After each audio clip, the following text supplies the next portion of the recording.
Terima kasih Bu Sari. Assalamualaikum warahmatullahi wabarakatuh. Suara saya terdengarkah Bapak Ibu? Terdengar Bu. Alhamdulillah.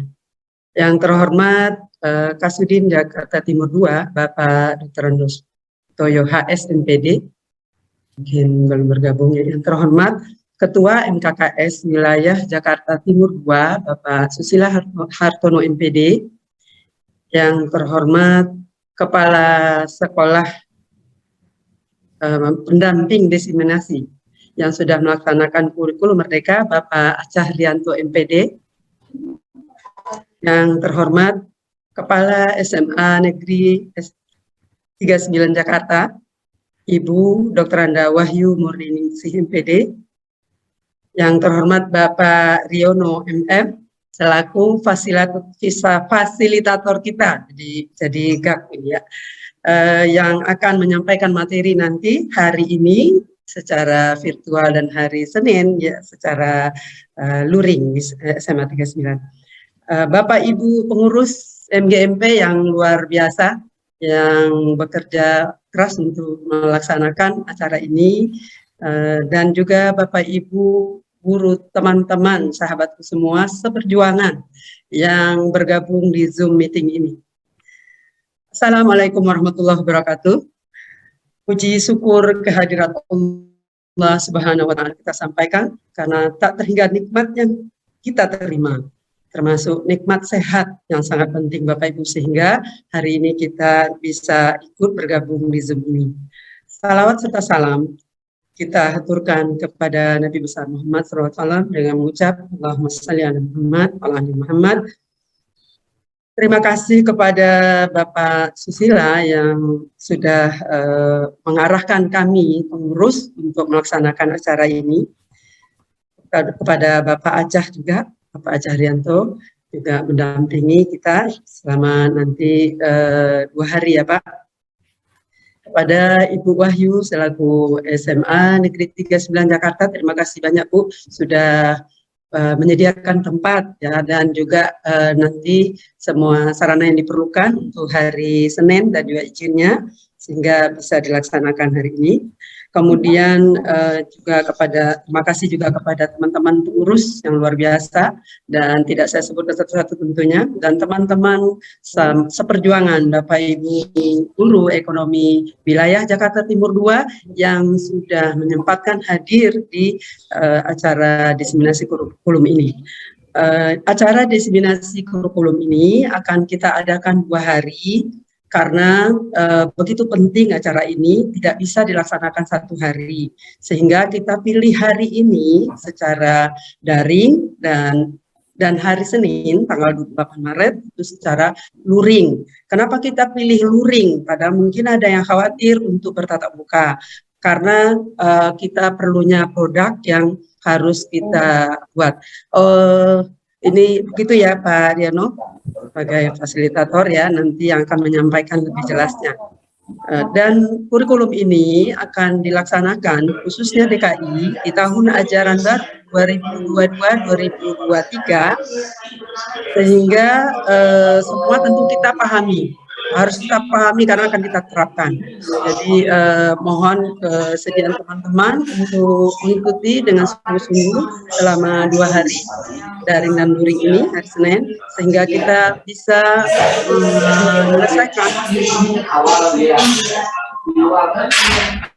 Mohon maaf Bapak Ibu, suaranya ada yang lain terbuka. Oke, saya lanjutkan. Diharapkan nanti ada produk yang dihasilkan dari diseminasi kurikulum ini, itu permintaan dari Dinas dan Sudin, sehingga produk itu bisa digunakan untuk guru-guru kelas 10 yang akan melaksanakan diseminasi kurikulum di awal ini. Barangkali itu yang perlu saya sampaikan Bapak Ibu. Mudah-mudahan kurikulum Merdeka ini bisa kita pahami dan kita sebagai garda terdepan dalam melaksanakan kurikulum siap dalam perubahan apapun, sesegera apapun itu kita harus siap dan mendukung program pemerintah untuk kemajuan pendidikan ke depan, ya, kemajuan anak didik kita, bangsa dan negara ini.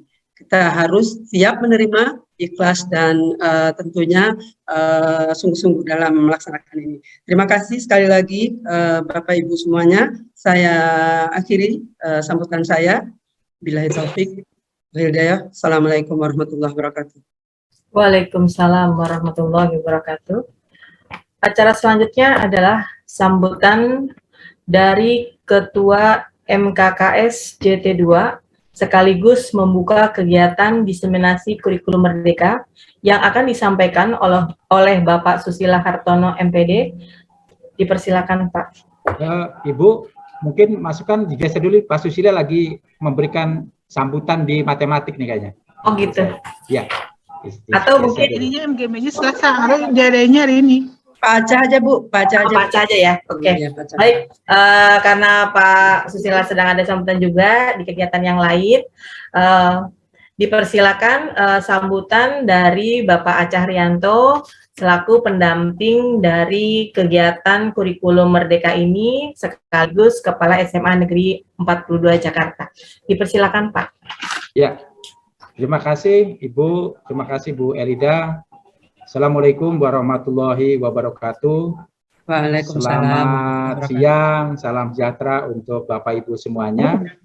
Yang sama-sama kita hormati Bapak Kasudin Pendidikan Wilayah 2 Kota Administrasi Jakarta Timur, Bapak Putoyo HS. Yang saya hormati Ibu Sri Takari, ya, Kasidikmen Pendidikan Wilayah 2 Jakarta Timur, yang mungkin pada waktu yang bersamaan beliau-beliau nih mungkin ada kegiatan-kegiatan yang juga tidak bisa ditinggalkan. Yang saya hormati Ibu Wahyu Muriningsih, ini selaku Kepala Sekolah SMA Negeri 39 Jakarta, yang dalam hal ini memang Ketua MGMP Ekonomi ini ya, itu ada di 39. Yang saya hormati Ibu Elida selaku Ketua MGMP Ekonomi ya, untuk wilayah 2 Jakarta Timur, serta jajarannya pengurus yang lain, dan tentunya yang saya hormati dan insya Allah dimuliakan Allah Subhanahu Wa Taala, Bapak Ibu guru yang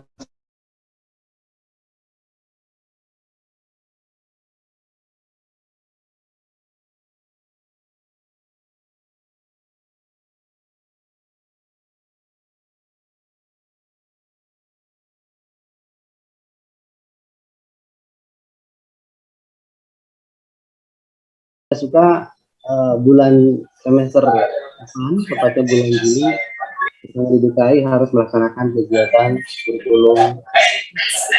Dan terbuka dari saya Bapak Ibu, selanjutnya yang sama-sama kita tunggu, yang sama-sama kita hormati kepada kita Bapak Arnano,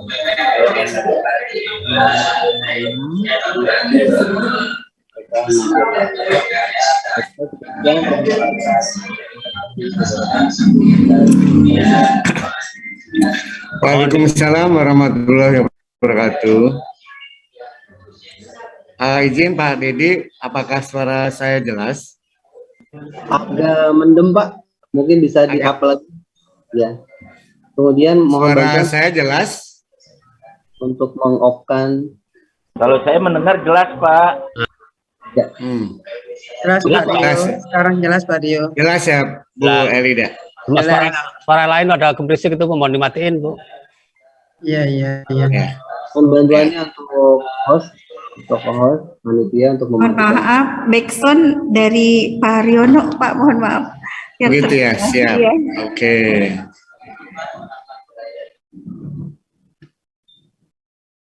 Sekarang kalau Bapak di mute nggak bisa keluar suara. Bapak masih di mute.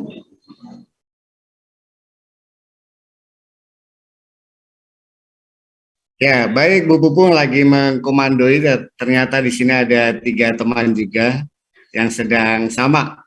Ada yang mendengarkan, ada juga yang menyampaikan. Sekarang jelas Bu Pupung? Sangat jelas. Sudah Pak. Sangat jelas Pak Dio.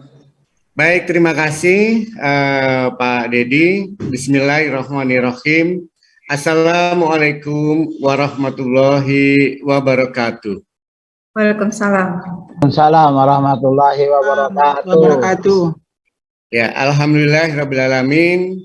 Kita selalu bersyukur ya Bapak Ibu sekalian, karena Allah hanya minta kita ini disuruh bersyukur, bersyukur, dan bersyukur, tetapi sambil bersyukur kita melaksanakan apa yang menjadi perintahnya dan apa yang dilarangnya. Insya Allah dengan begitu kita meminta kesehatan, kesehatan kita selalu diberikan. Bahkan kita lupa meminta pun Allah selalu memberikan kita sehat walafiat. Betul ya Bapak Ibu ya? Ya, baik Bapak Ibu sekalian yang sama-sama kita hormati, Bapak Kasudin Wilayah 2 Jakarta Timur, Bapak Putoyo HSMPD, yang sama-sama kita hormati Bapak Ketua MKKS Wilayah 2 Jakarta Timur, Bapak Susilo Hartono MPD, yang saya hormati Ibu Wahyu, ya Ibu Wahyu ini senior saya dan sekarang sudah kepala sekolah dari kemarin di sana belum datang, hari ini di 39 saya harus datang besok ya. Yang saya hormati, rasa hormat kami Bu kepada Ibu. Kemudian yang saya hormati juga sebagai kepala sekolah pendamping dari 42 Pak Aca. Pak Aca kita ketemu lagi, kalau waktu itu di Bogor ketemu luring, sekarang saya ketemu dengan Bapak di acara daring. Kemudian Bapak Maulan, ya ini pendamping senior juga sebagai sekolah penggerak yang insya Allah nanti mendampingi Bapak Ibu sekalian. Serta Ibu kita yang cantik ya, Ibu Ketua MGMP Ekonomi Wilayah 2 Jakarta Timur yang selalu semangat dalam mendampingi teman-teman di Jakarta Timur 2. Serta yang tidak saya sebutkan satu persatu ya Bapak Ibu, rekan-rekan saya, Bapak Ibu guru ekonomi gitu ya, tentu saja tidak akan bisa saya sebutkan satu persatu. Di sini ada 70-an orang. Ya, tetapi tidak mengurangi rasa hormat saya kepada Bapak Ibu. Ya, salam sehat, salam keseimbangan, dan salam sukses. Bapak Ibu sekalian, pada kesempatan kali ini, sekali lagi ini Pak Dedi juga senior saya, rekan saya gitu ya. Kalau saya tadi melihat Bapak Ibu membuka layar layar itu saya, aduh ini senior-senior semuanya ini. Ya, makanya saya tadi agak grogi. Wah, ada Bu Wahyu nih. Biasanya kepala sekolah nggak datang, ini mendampingi juga. Jadi tambah grogi deh saya Bu Wahyu ya. Tapi terima kasih. Karena rasa kepedulian Ibu dan rasa keinginannya untuk mendampingi teman-teman MGMP Ekonomi, alhamdulillah Bapak Ibu Kepala Sekolah berkenan hadir. Bapak Ibu sekalian, saya boleh izin share screen ya Pak Dedi? Ya Pak. Oke. Nah, sebelum saya menyampaikan apa yang telah dibuka oleh Bapak Aca tadi, banyak hal ya, banyak yang disampaikan, tidak hanya satu dua. Saya ingin membuka dulu yang belum disampaikan. Ya, saya coba ini ada tayangan, mungkin 1-2 menit, karena tayangan ini memang selalu menjadi viral gitu ya, menjadi hal yang harus diperdengarkan, yang harus dinyanyikan bahkan. Silakan menikmati Bapak Ibu ya. Sudah ada Pak Dedi?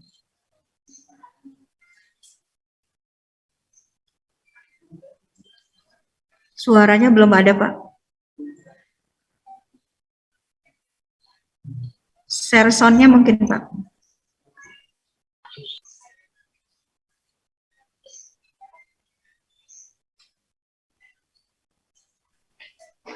Pak Riono, suaranya belum muncul, tapi visualnya sudah ada.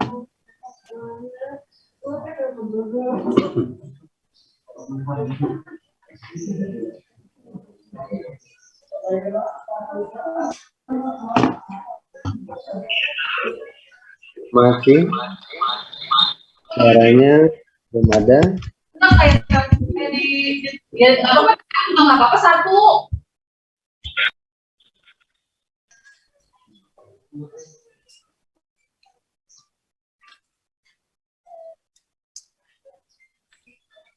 Aryo, suaranya belum muncul, Pak.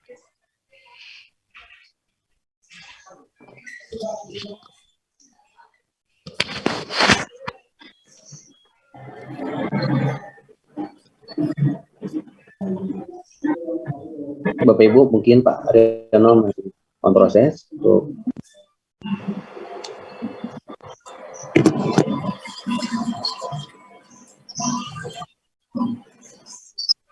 Ya, Bu. Gitu ya. Tapi layar muncul ya. Siap, siap. Suaranya nggak ada, Pak Yus. Jangan, siap. Layarnya ada suaranya.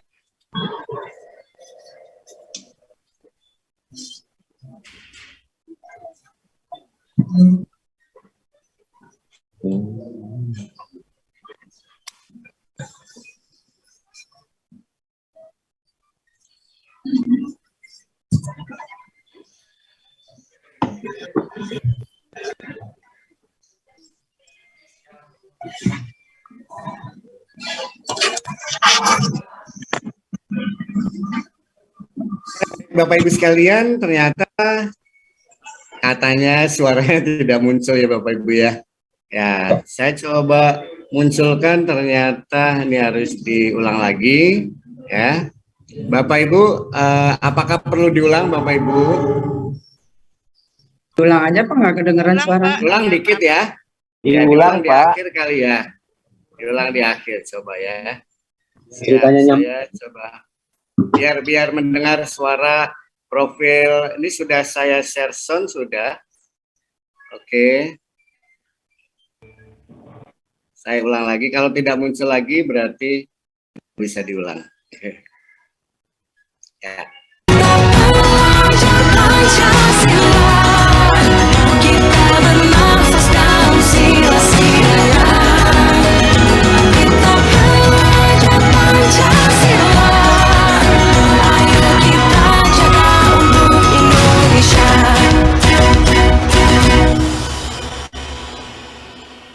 Ya, baik, boleh dong tepuk tangan walaupun suaranya tidak terdengar. Ya, yang terakhir terdengarkah Bu Elida? Terdengar jelas. Yang terakhir terdengar jelas. Ya. Terima kasih. Jadi kita tadi tepuk tangan untuk Bapak Ibu semuanya yang sudah berkenan mendengarkan dan melihat ya. Kalau kita tepuk tangan untuk penyanyinya terlalu jauh, dia juga tidak akan mendengar. Baik Bapak Ibu sekalian, saya memperkenalkan diri. Jadi saya izin share screen lagi Bapak Ibu. Ya walaupun selama ini sudah mengenal karena memang saya di MGMP gitu ya. Kalau dulu di kurikulum dengan Bu Wahyu gitu ya. Sekarang dengan Pak Dedi. Kemudian dari beberapa sekolah tadi dari 62 gitu ya. Itu sesama wakil kesiswaan gitu. Nah kita ketemu lagi di sini. Ya, semakin menggas sama-sama semakin erat hubungan dan silaturahminya. Mohon izin Pak Dedi, Pak Bu Bupung, apakah sudah muncul? Sudah muncul Pak. Bagus. Sudahkah? Oke. Ini acara di siang sampai sore nanti, semoga boleh saya nambah waktu sampai 3:30 Bapak Ibu ya. Karena kemarin saya coba sampai jam 4 pun ada yang tidak selesai juga. Jadi di kesempatan kali ini Pak Dedi izin saya mungkin sampai jam asar. Ya. Baik Pak, lanjut Pak. Baik, ini adalah materi kita pada hari ini. Kalau di dalam kurikulum Merdeka, Pak Aca tadi sudah menceritakan sebegitu banyak gitu ya. Bagaimana kurikulum ini muncul pertama kali dengan konsep-konsep belajar merdeka, kampus merdeka, sekolah merdeka, dan lain-lain. Ya, kita masih ingat 2 tahun yang lalu di bulan-bulan seperti ini, bulan Mei, bulan Juni, kita mendengar bahwa di bulan Februari kita Bapak Ibu guru sangat bergembira sekali. Kenapa bergembira sekali? Dan anak-anak kita kelas 12 juga bergembira sekali dengan keluarnya kebijakan Merdeka Belajar. Ya, mengapa sangat gembira anak-anak? Karena di situ ujian nasional tidak ada lagi. Nah, salah satu kebijakan Merdeka Belajar adalah tidak ada ujian nasional lagi. Gitu ya Bapak Ibu ya. Bahkan ujian sekolah pun dikelola oleh sekolah masing-masing. Ya barangkali hanya dinas atau melalui suku dinas memberikan petunjuk dalam bentuk kisi-kisi ataupun persiapan untuk pembuatan soalnya. Nah, Bapak Ibu juga sangat senang. Kenapa? Karena Bapak Ibu juga rasanya kalau dikasih hal yang sangat sederhana langsung heboh ya. Di mana-mana sepertinya, yaitu dengan kebijakan bahwa Bapak Ibu guru nggak usah bikin RPP. Wow, langsung deh saat itu. Ya, seneng banget. Kayaknya kalau disuruh tidak membuat sesuatu, tapi gajian jalan terus seneng deh. Ya, jadi kita hanya dianjurkan untuk membuat RPP 1 lembar. Wah, enak sekali. Ya, jadi RPP 1 lembar yang biasanya membuat RPP berlembar-lembar, banyak indikator, banyak komponen, tiba-tiba hanya 1 lembar.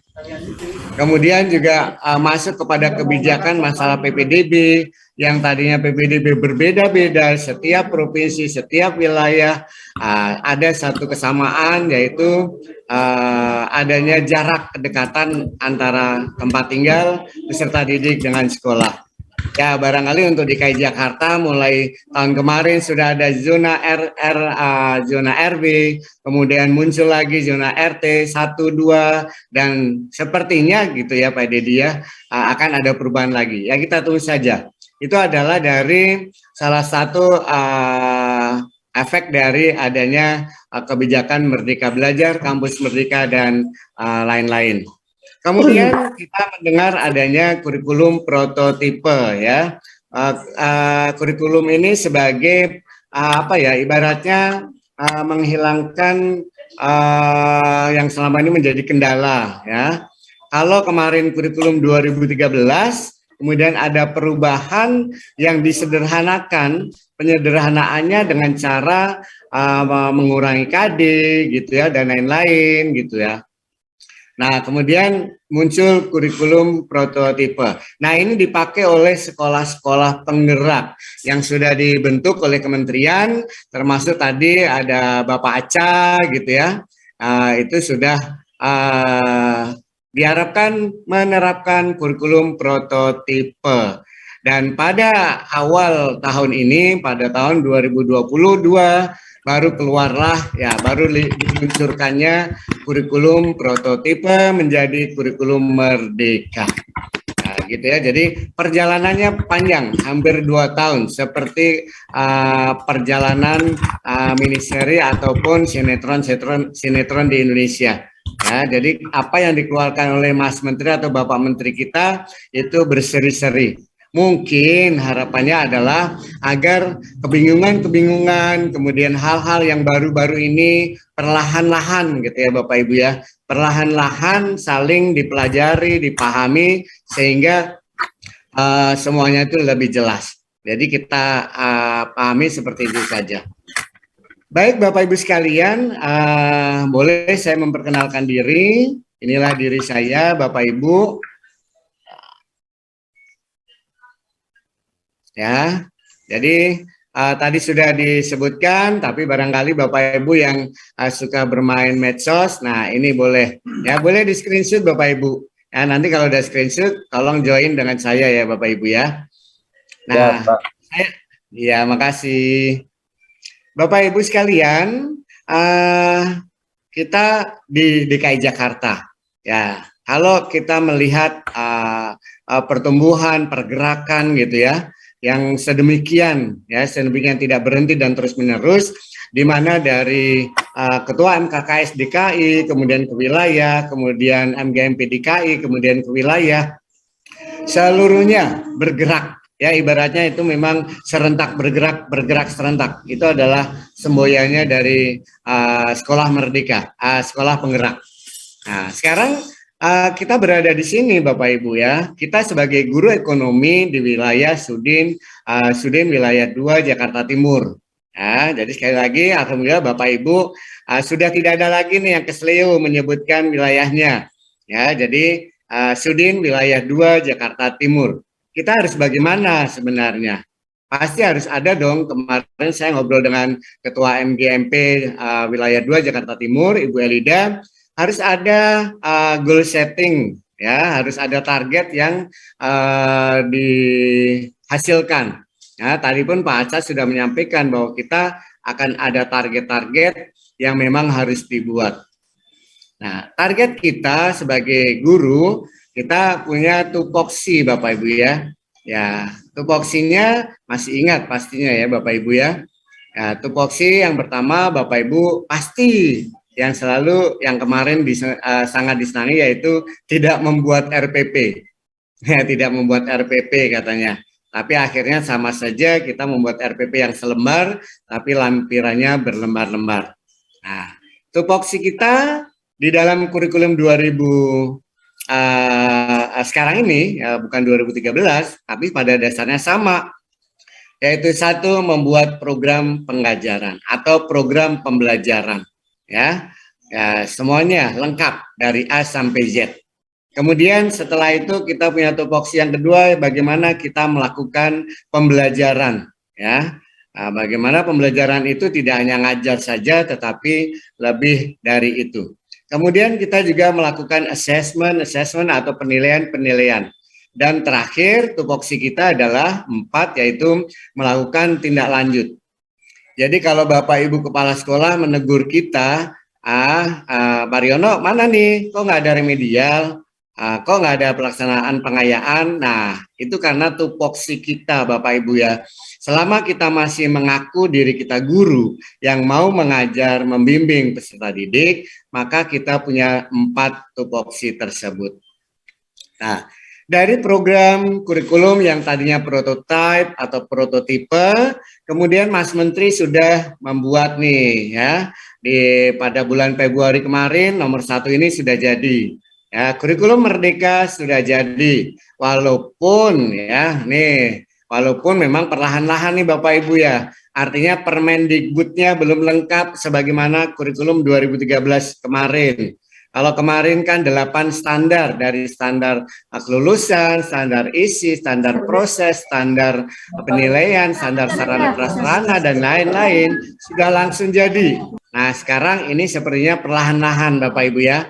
Nah, kemarin SKL-nya sudah ada, kemudian pedoman kurikulum Merdeka sudah ada. Nah, pelan-pelan Bapak Ibu. Nanti akan muncul lagi standar penilaian. Nah, oke. Tadi pesan Pak Aca, kita perlahan-lahan tetapi pasti untuk melaksanakan kurikulum Merdeka. Lalu yang kedua, ini adalah programnya sekolah. Tadi Pak Aca juga sudah mengatakan bahwa sekolah punya pekerjaan nih, yaitu membuat KOSP, kurikulum operasional sekolah, satuan pendidikan. Jadi Pak Aca dan teman-teman gitu ya, Bu Wahyu dan teman-teman manajemen pasti gitu ya, pasti akan membuat, kalau kemarin namanya KTSP, kurikulum satuan pendidikan di Kurtilas, sekarang namanya KOSP. Kalau Pak Aca sudah membuat karena sudah sekolah penggerak. Tapi mungkin Bu Wahyu tahun ini, kalau Bu Wahyu kemarin lolos menjadi kepala sekolah penggerak, ya berarti siap-siap nih Bu Elida ya. Ya, tahun 2022-23 harus sekolah penggerak. Kalau tidak, nah Jakarta sudah seakan-akan memang sudah akan mewajibkan semua sekolah negeri menjadi sekolah yang menggunakan kurikulum Merdeka. Sekali lagi Bapak Ibu, bukan menjadi sekolah penggerak semua Bapak Ibu ya, tapi menjadi sekolah-sekolah yang menggunakan melaksanakan kurikulum Merdeka. Nah, gitu. Sedangkan kalau sekolah penggerak itu adalah diberikan sebagai sekolah-sekolah yang Bapak Ibu kepala sekolahnya lolos dalam seleksi kepala sekolah penggerak. Nah, jadi kalau Bu Wahyu lolos, ya insya Allah tahun besok sebelain menggunakan kurikulum Merdeka, ya insya Allah sebagai sekolah penggerak. Lalu tugas kita sebagai guru mata pelajaran ekonomi wilayah 2 Jakarta Timur, ada 2 yang harus dibuat di kurikulum ini Bapak Ibu ya. Satu, Bapak Ibu wajib melaksanakan tupoksinya dalam program pembelajaran, pengajaran, penilaian atau assessment sampai tindak lanjut. Itu di nomor 3. Nah, di nomor 4, ini hal yang baru Bapak Ibu ya. Hal yang baru tertuang dalam sebuah kurikulum. Tapi mungkin ya seperti sekolah 42, 39, 48 itu kan PKP itu kan sekolah-sekolah bagus ya. Nah, ini mungkin walaupun tidak tertulis dalam kurikulum nasional, tetapi biasanya tertulis dalam KTSP-nya di Kurtilas bahwa dalam pembelajaran itu sudah tidak hanya menggunakan problem base ya, tapi sudah menggunakan project base gitu ya. Maka di kurikulum Merdeka ini pemerintah langsung udah kalau gitu poin yang keempat ini harus dilaksanakan oleh semua sekolah yang menggunakan kurikulum Merdeka. Di sana ada bagaimana kita harus melakukan kegiatan berupa proyek penguatan profil pelajar Pancasila. Bapak Ibu sekalian, agar tidak terjadi miss ya, agar tidak terjadi pemahaman yang salah. Kalau saya mengajar ekonomi, saya membuat proyek gitu ya, proyek anak-anak saya suruh datang ke pasar atau ke bank atau ke OJK atau ke mana, itu adalah proyek mata pelajaran, bukan proyek yang dilaksanakan oleh sekolah gitu ya, proyek mata pelajaran ekonomi.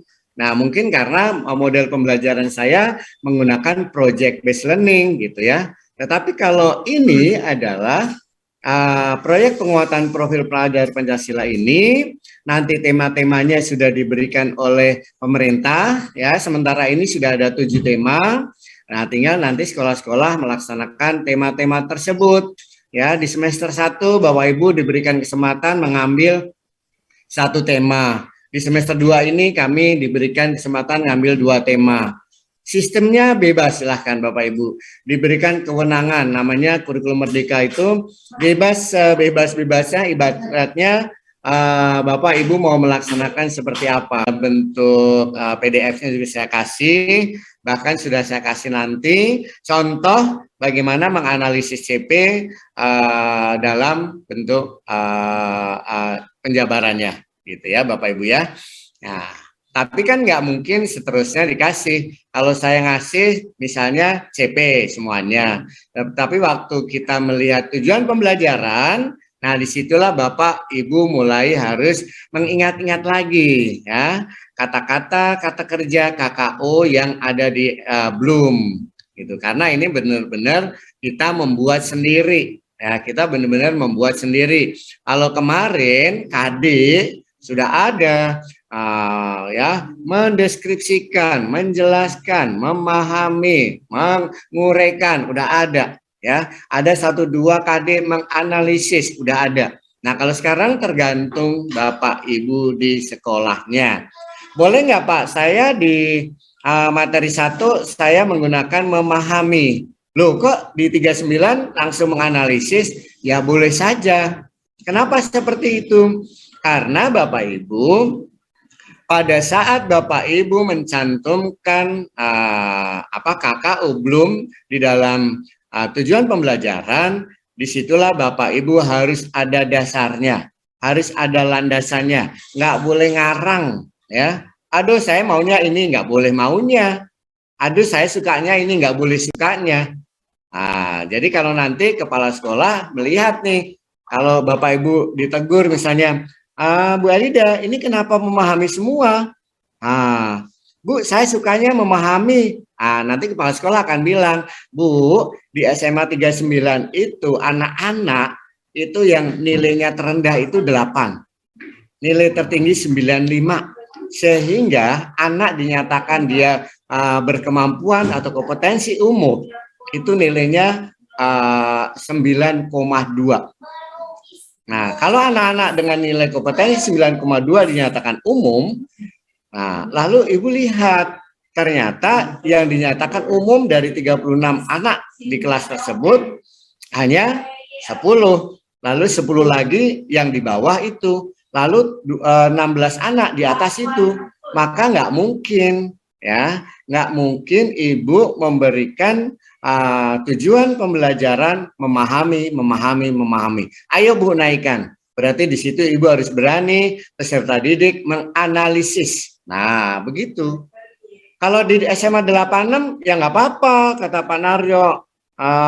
Kan di SMA 86 nilai terendah 5, nilai tertinggi 7, berarti kan rata-rata 6. Nah, kalau 6 wajar lah. Nah, itu kan dalam rangka biar Pak Riono bisa pakai memahami semua ya. Itu pikiran Bapak Ibu gitu ya. Gitu Bapak Ibu ya. Jadi dalam menentukan tujuan dan alur tujuan ini memang tidak sama, tidak akan sama antar sekolah. Kenapa tidak sama? Karena para kepala sekolah dengan manajemennya di awal tahun pembelajaran paling itu setelah MPLS di bulan-bulan awal Agustus itu sudah melaksanakan assessment. Assessment yang dilaksanakan sekolah ada 2, assessment diagnostik akademik dan yang kedua assessment diagnostik non akademik. Kemudian Bapak Ibu guru juga nggak boleh tinggal diam. Jadi Bapak Ibu guru sebagai guru mata pelajaran ekonomi bisa melihat nilai anak-anak di SMP berapa sih ekonominya. Nah, kalau Bapak Ibu mau melihat boleh ya, karena sekarang tidak ada NEM, tidak ada dasar kan, maka kalau saya melakukan asesmen diagnostik akademik ekonomi. Ya, jadi saya akan memberikan pertanyaan-pertanyaan materi seputar di mungkin materi ujian sekolah SMP, mungkin materi-materi SMP yang akan memunculkan seberapa kemampuan peserta didik kelas 10 yang ada di SMA 86. Dari hasil itu nanti akan saya bisa memberikan gambaran, oh berarti saya tujuan pembelajarannya harus sebatas C3. Oh, untuk materi kedua saya tetap C3. Oh, untuk materi ketiga saya turun 1, C2. Oh, untuk materi 4 saya menggunakan C4. Loh, kok Pak Riono nggak berani pakai C5 apalagi C6? Ya, kan hasil tes asesmen diagnostik akademik ekonomi saya, nilai terendahnya 7, nilai tertingginya 8,5. Berarti anak-anak sebagian besar posisinya ada di kompetensi khusus. Kalau dibilang kompetensi khusus itu berarti di bawah rata-rata. Berapa banyak anak kami di kelas yang saya ajar itu yang kompetensinya khusus. Kalau dikatakan kompetensi umum berarti sebatas median tengah-tengah ya, rata-rata. Kalau dikatakan berkecerdasan tinggi atau spesial atau khusus, itu berarti anak ini punya kecerdasan di atas rata-rata. Nah, seberapa banyak anak-anak ini kondisinya di kelas kita, atau kalau Bapak Kepala Sekolah, manajemen akan mengatakan seberapa banyak di sekolah kita di kelas 10, ini akan mempengaruhi Bapak Ibu dalam menyusun tujuan pembelajaran. Ya, jadi akan berbeda sekali. Nah, ini capaian pembelajaran Bapak Ibu tadi sudah saya sampaikan, sudah ada nanti, kemudian kurikulum operasionalnya nanti sudah ada. Jadi Bapak Ibu dalam KUSP pasti Bapak Kepala Sekolah sudah mencantumkan setiap CP, gitu ya, setiap CP. Nah, Bapak Ibu sebagai gambaran ya, sebagai gambaran tadi juga saya sudah mengatakan bahwa modul ajar yang kita pahami selama ini adalah modul itu buku. Kalau saya bilang saya membuat modul, itu berarti identik dengan materi-materi tujuan pembelajaran, materi-materi dan asesmen latihan dari yang mudah sampai susah, mungkin LKPD gitu ya, jadikan satu di situ, itulah modul pembelajaran. Nah, itu pemahamannya, nggak salah Bapak Ibu. Ya, kalau ini modul ajar, modul atau pedoman atau pegangan Bapak Ibu guru untuk ngajar. Ya, kalau tahun kemarin sebelumnya 2006, 2013 kita selalu mengatakan RPP. Ya, ya, di dalam RPP itu ada apa saja? Sama Bapak Ibu. Ya. Makanya saya suka mengatakan ke teman-teman kurikulum Merdeka dengan kurikulum 2013 nggak beda jauh, Bapak Ibu, sedikit saja. Ya, gitu kan. Kalau kemarin ada silabus sedikit, kita disuruh menganalisis, sedikit kita disuruh membuat ATP, alur tujuan pembelajaran. Mengakui Bapak Ibu ya, kita nggak munafik ibaratnya.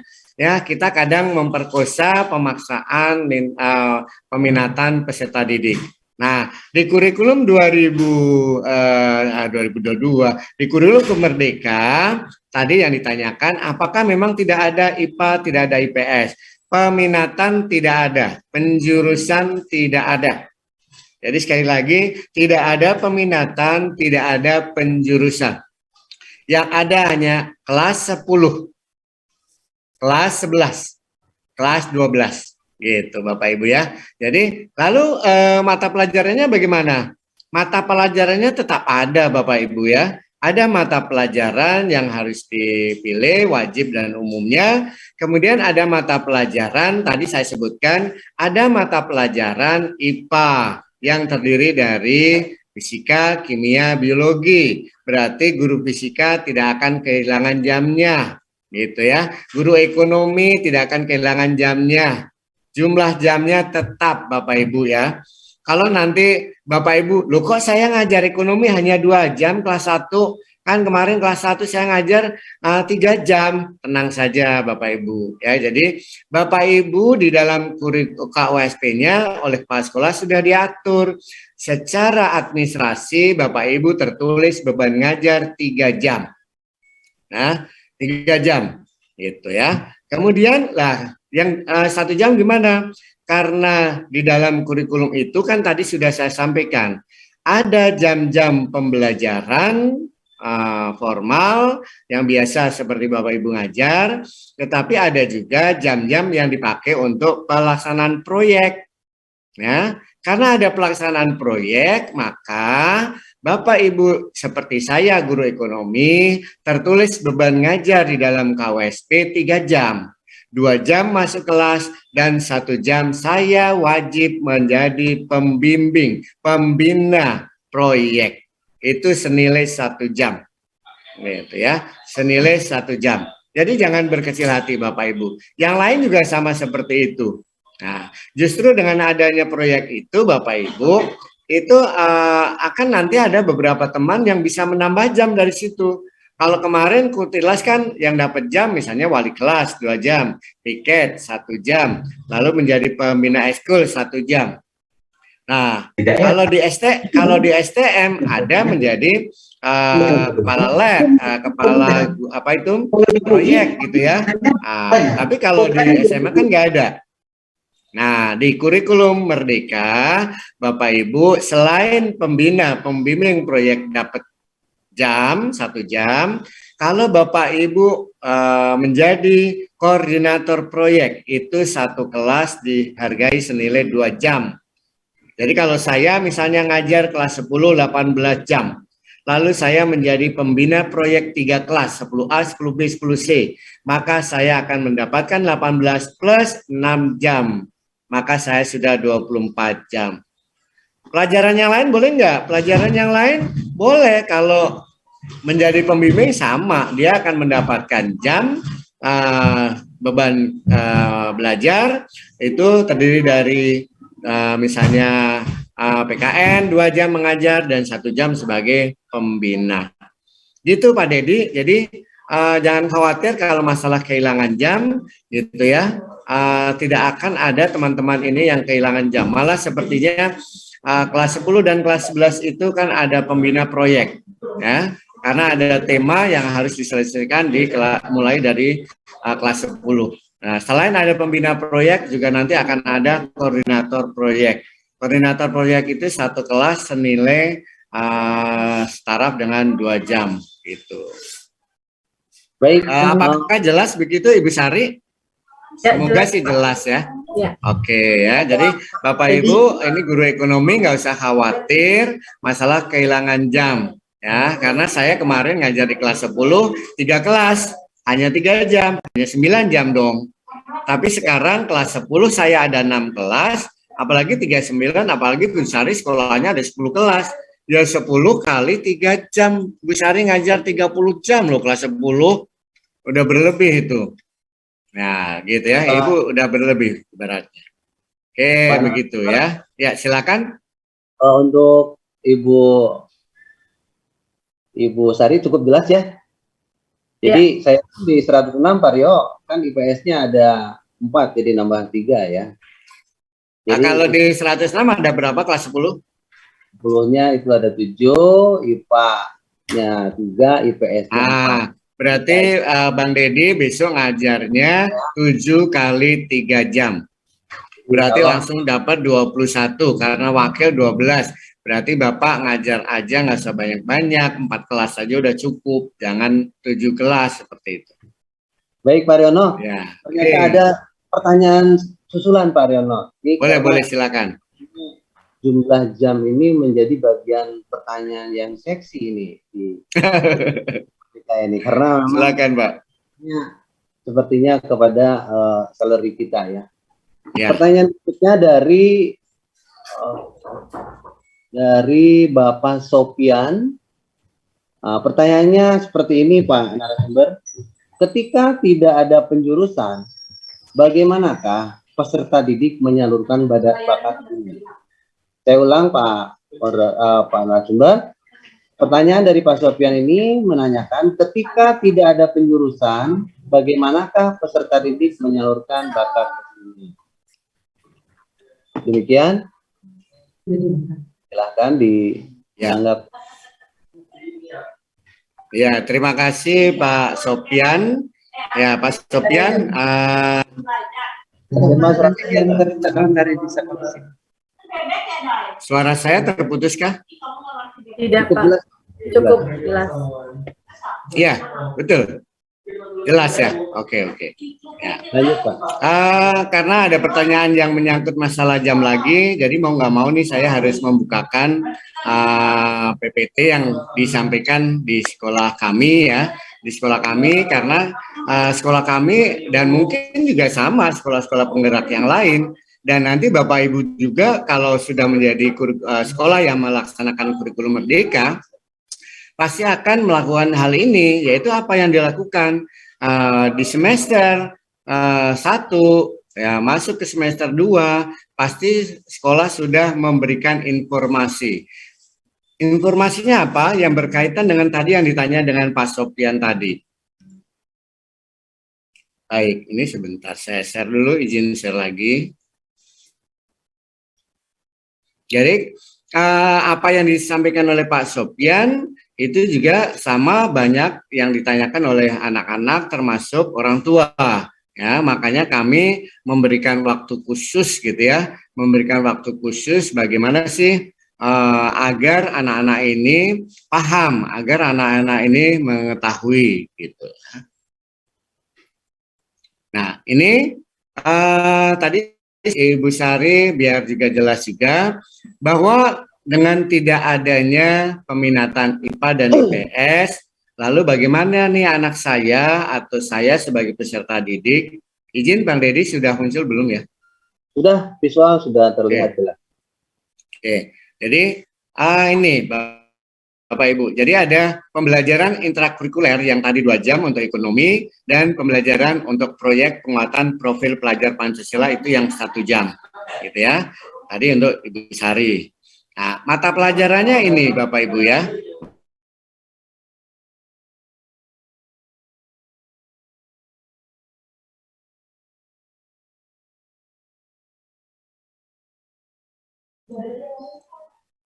Visualnya hilang Pak Riono.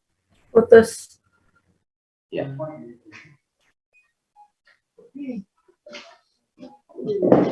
Visualnya masih hilang.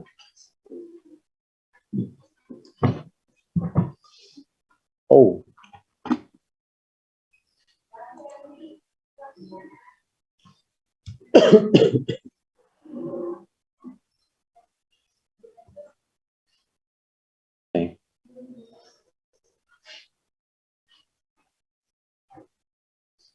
Bapak Ibu sekalian, mohon bersabar, sepertinya ada kendala di jaringan internetnya Pak Rio.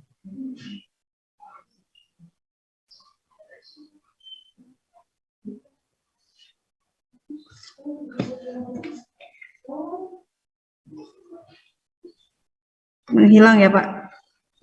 Bu Pupung mungkin bisa bantu. Ya, saya coba hubungi. Masih Bu Pupung. Baik, sambil menunggu Bapak Ibu, memang sedikit info saja kaitan dengan kurikulum Merdeka ini banyak sekali ketika kami pun di MGMP DKI mengundang Pak Naryo. Di situ banyak sekali pertanyaan teman-teman guru yang mengarah kepada katakanlah kekhawatiran tentang perubahan kurikulum ini dengan jumlah jam mengajar. Tetapi pada saat itu Pak Naryo menyampaikan dengan cukup jelas, bahkan dalam bentuk angka-angka jamnya seperti yang diuraikan oleh Pak Riono, malah jumlah jam seperti simulasi di sekolah saya, pada waktu itu saya juga termasuk yang bertanya, sekolah saya itu 106, sekolah yang di pinggiran, jumlah IPA-nya 3, IPS-nya 4, malah disampaikan bahwa guru ekonomi bisa mengajar di IPA, jadi dikalikan 7, 3 kali 7 bukan 3 kali 4. Selebihnya kekurangan-kekurangan nanti kiranya akan disesuaikan oleh Bapak Ibu Kepala Sekolah.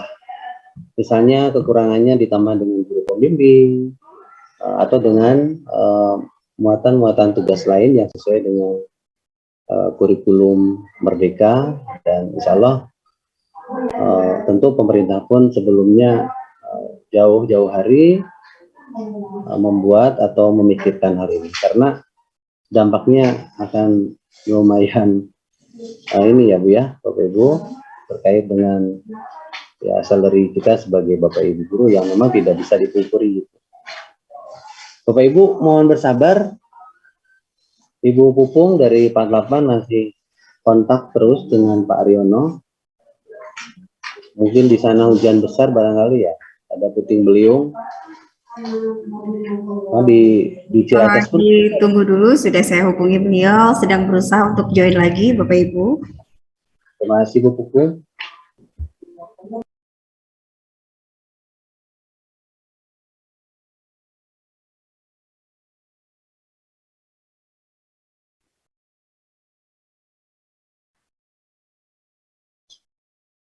Mungkin bisa menyapa yang guru ekonomi SMA 42, Pak Dedi. Ada sedikit banyak yang bisa disampaikan, mungkin sambil menunggu Pak Rio. Baik, dari SMA 42 ya Bu Boji. Mungkin bisa berbagi Bapak atau Ibu ya. Di layar saya tidak nampak, mohon maaf. Bisa menambahkan apa yang tadi Pak Rio sampaikan terkait dengan pertanyaan dari Ibu Sari dan juga Pak Sofyan dari SMA Negeri 113, dan ada pertanyaan susulan yang sebenarnya masih seputar itu juga Bapak Ibu, yaitu pertanyaan ketika tidak ada penjurusan bagaimanakah minat, terus apa lagi contoh proyek untuk mapel ekonomi apa saja ya Pak. Ini dari Ibu Ika dari sekolah Angkasa. Mungkin ada di antara Bapak Ibu di sini. Alhamdulillah. Ya, sudah Bang join. Dedi, suara saya muncul. Alhamdulillah sudah join. Kaget saya. Ya. Baik, mohon maaf Bapak Ibu. Ternyata itu cara Allah mengingatkan saya. Pak Rio minum dulu. Caranya begitu ternyata ya. Pak Rio, Ya, Pak Rio, siap. ini ada pertanyaan susulan, biar sekaligus aja ya. Setelah Oh, boleh. Ya, siap. Kembali dulu ya. Boleh, silakan. Nah, biar tidak bertumpuk. Jadi pertanyaan susulannya selain dari Pak Sofyan adalah, kalau tadi Pak Sofyan menyampaikan, ketika tidak ada penjurusan, bagaimanakah peserta didik menyalurkan bakat minatnya? Itu kan menyambung dengan pertanyaan Bu Sari. Dilanjutkan lagi dengan Ibu Ika, pertanyaannya contoh proyek untuk mapel ekonomi apa ya Pak?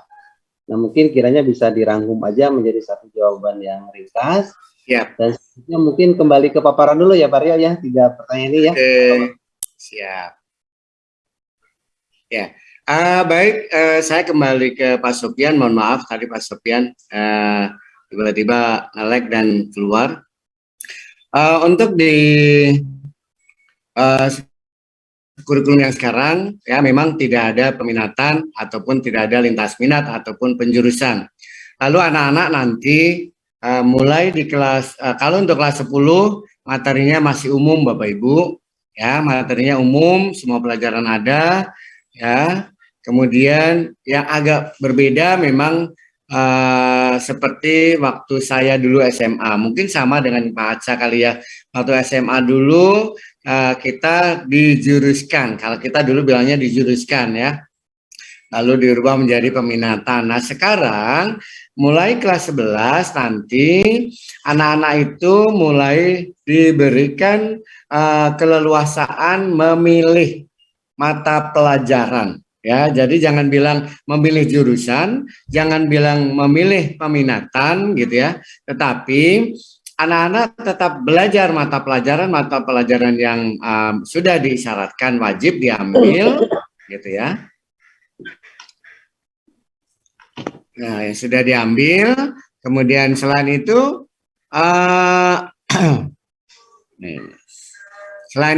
mereka wajib mengambil mata pelajaran sesuai dengan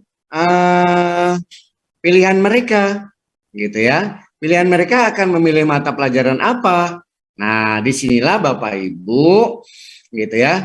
Kalau sekolah sudah melakukan asesmen diagnostik akademik dan non akademik, maka sejak awal tahun pelajaran sekolah dalam hal ini menjadi tanggung jawab manajemen sekolah dan teman-teman dari guru BK, bagaimana sudah mulai mengarahkan mereka itu nanti mau seperti apa, mau kuliah di mana. Nah, ibaratnya seperti itu. Nih di kelas 10 semester 1 sudah mulai diajak ngobrol, sudah mulai konsul tentang kira-kira kamu nanti setelah lulus SMA mau kemana? Mau ke kuliah di kedokteran, kuliah di teknik, kuliah di ekonomi gitu ya, atau kuliah di sastra. Nah, seperti itu. Makanya tadi saya katakan bahwa sekolah wajib melakukan asesmen diagnostik akademik dan non-akademik. Bahasa mudahnya kita kemarin melaksanakan tes psikotes, gitu ya. Karena ini dipakai oleh guru BK dan manajemen untuk mengarahkan anak-anak ini nanti karena dia mau ke sini, dia harus memilih mata pelajaran. Ingat Bapak Ibu, memilih mata pelajaran, bukan memilih jurusan, bukan memilih peminatan, gitu ya Bapak Ibu ya. Nah itu ya. Jadi nanti anak mau memilih yang apa? Nah ini Bapak Ibu ya. Jadi dipersilakan misalnya ya, Riono besok itu setelah SMA mau kuliah, nggak mesti harus di UI atau UGM, tetapi mau kuliah di bidang apa ya. Kebetulan saya sukanya hitung-hitungan, tapi saya nggak mau kalau fisika. Akhirnya lalu mau kemana? Mau akuntansi aja deh. Nah, karena saya mengatakan ke guru BK atau manajemen bahwa saya akan kuliah nanti di akuntansi sebagai pilihan pertama saya, ya kemungkinan saya akan diarahkan oleh guru BK. Oh kalau gitu Riono ngambil mata pelajarannya itu adalah ekonomi. Nah, apa hanya satu? Harus ngambil dua, Bapak Ibu. Waktu ngambil ekonomi, pasangannya itu ada sosiologi, ada geografi. Oh, kalau gitu saya ngambil geografi deh. Atau enggak deh, saya ngambil sosiologi deh. Nah, itu kata anak kan begitu nanti. Tapi kan guru BK dan manajemen sekolah akan mengarahkan. Kamu jangan pelimpan, ngambil ekonomi sama apa nih? Sosiologi atau geografi? Hilang lagi. Ada Pak. Halo? Ada jelas. Oke. Nah, seperti itu. Jadi kalau oleh guru BK saya akan ditanya, oh saya kalau akuntansi nggak diterima, saya mau ngambil manajemen deh. Nah, karena saya bilang manajemen deh, maka guru BK akan mengarahkan, ya udah Riono, kamu ambil mata pelajaran ekonomi dan sosiologi. Karena di kelompok IPS itu kan ada geografi, ekonomi, sosiologi. Setelah itu masih ada pilihan lagi. Saya boleh memilih ngambil dari kelompok IPA atau saya ngambil dari kelompok bahasa. Gitu ya Bapak Ibu ya. Oh saya kan kalau saya di akuntansi nanti harus pintar bahasa Inggris. Maka saya ngambil mata pelajaran bahasa dan sastra Inggris. Oh satu lagi, boleh saya ngambil dari kelompok IPA boleh nggak? Boleh aja, kali aja saya buat jaga-jaga. Kalau nanti di ekonomi nggak diterima, manajemen nggak diterima, kali aja saya kuliah di IPB, pertanian. Berarti saya harus tahu dong masalah biologi, tumbuh-tumbuhan. Nah, boleh seperti itu, gitu ya Pak Sophia. Jadi ini mulai di kelas naik ke kelas 11, gitu ya. Makanya Bapak Ibu guru BK, tim manajemen itu sangat amat sekarang ini padat, gitu ya, dan konsen kepada peserta didik karena itu tadi harus melakukan asesmen diagnostik akademik dan non-akademik. Lalu di awal semester genap harus melakukan tes assessment lagi, tes minat bakatnya diulang lagi, gitu ya. Takutnya nanti ada hasil yang berubah. Nah itu dijadikan sebagai konsul anak-anak kepada teman-teman tim BK, gitu ya. Jadi Bapak Ibu kepala sekolah, ya Bu Wahyu, Pak Aca itu akan langsung guru BK ke ruangan saya, ibaratnya begitu. Kenapa? Ini anak-anak yang mau ke sini berapa orang, yang mau ke sini berapa orang. Nah, itu seperti itu. Dengan dasar itu nanti akan kurikulum kan akan menyusun strukturnya. Oh ternyata yang memilih ekonomi ada 40 anak, oh berarti 2 kelas. Jadi nanti pembelajarannya kalau memang benar-benar ini kurikulum merdeka dilaksanakan secara ideal, memang harusnya secara moving. Jadi siap-siap bagian sarana nih teman-teman yang ada di sini yang menjadi wakil sarana harus mulai memikirkan, oh ruangannya cukup enggak kalau moving, oh lalu lintasnya seperti apa, kemudian jam belajarnya apa jam pertama jam 9, lalu jam keduanya jam 9 masuk, apa ada jeda waktu seperti kuliah jam 8 sampai setengah 10, masuk jam kedua jam 10 sampai jam setengah 12, kan gitu, itu nanti akan diatur. Gitu ya Pak Sofi, itu kondisinya. Kemudian tadi yang ditanya oleh Pak Bandedi, siapa yang masalah ini? Proyek ya? Ya, betul Pak. Ya, yang masalah proyek Bapak Ibu, jadi sekali lagi Bapak Ibu tolong dibedakan antara proyek mata pelajaran dengan proyek penguatan profil pelajar Pancasila. Kalau proyek penguatan profil pelajar Pancasila itu proyek temanya sudah dikasih, sementara itu ada 7 tema. Ya, sementara ada 7 tema. Apakah nanti bisa berubah? Kalau dari kementerian bilang, oh udah 3 tahun, temanya harus saya ganti. Ya itu sah-sah saja, gitu ya. Yang penting kalau sekarang sudah ada 7 tema.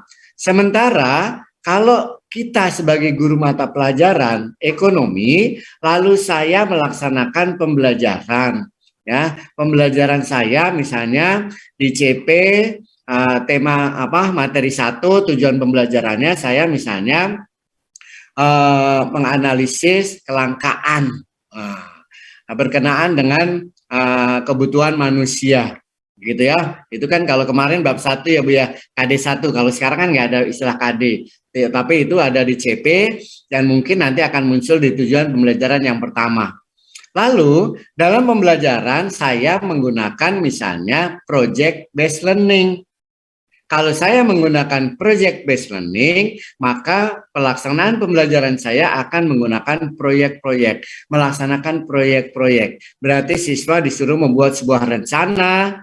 Rencananya apa nih? Oh, rencana saya mau kunjungan ke pasar-pasar. Ingin tahu kenapa sih harga minyak mahal? Seberapa banyak sih konsumen yang benar-benar butuh minyak? Seberapa banyak sih persediaan minyak yang ada di pasar?